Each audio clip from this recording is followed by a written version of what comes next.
बरं तुमचं काय म्हणणं आहे?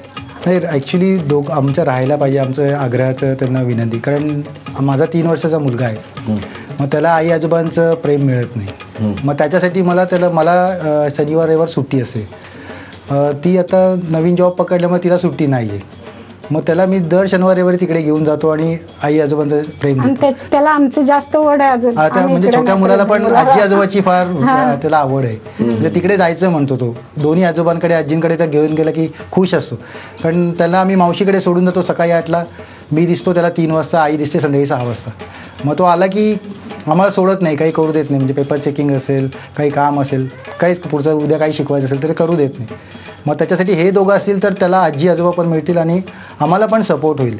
आम्ही असं आमचं मत असं नाही. मला काय वाटतं की आजी आजोबांबरोबर असेल तर त्यांचे संस्कार त्यांना मुलाला मिळतील आणि त्यांच्या सहवासात असतील. तुम्ही वेगळं होता त्यामुळे मग नाही, मी नक्कीच सांगू शकेन की माझ्यापेक्षाही जास्त संस्कार ते देऊ शकतील. आणि तिचे संसार मनाचे तिचे बी चांगलेच आहेत. स्वतः संस्कार चांगले आमच्याबद्दल सगळ्याबद्दल म्हणजे मनाचे संस्कार चांगले. त्या तुम्ही संस्कार करा, आम्ही चाललो दोघे गावाला.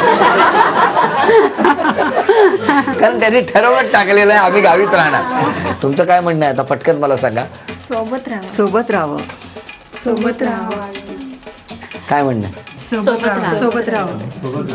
नाही, नवरा बायकोनी नाही, आई वडिलांच्या सोबत राहावं. आई वडील किंवा सासू सासरे यांच्या सोबतच राहावं. सोबत राहावं असं वाटतं. मुलांसाठी तरी सोबत राहावं. म्हणजे तुमच्या मुलांसाठी अर्थात म्हणजे सोय म्हणून सोबत राहावं. सोय म्हणून नाही. बरोबर आहे. त्यापेक्षा जास्त अनुभव हा आई वडिलांना असतो आणि त्यांचा एक आधार असतो. आधार मिळतो. कुठलीही अडचण आली किंवा काही प्रसंग आला तर सगळ्यात पहिला आपण कुणाला आई किंवा वडिलांनाच हाक मारतो. बरोबर आहे, बरोबर आहे. तुमचं काय म्हणणं आहे? अगदी बरोबर आहे. काय काय वेळा ते चुकत असतील तर त्याने आपण लगेच मार्गावर आणायला बरं पडतं मुलांना. हां, मुलांना म्हणजे समजायला दोघा नाही दोन.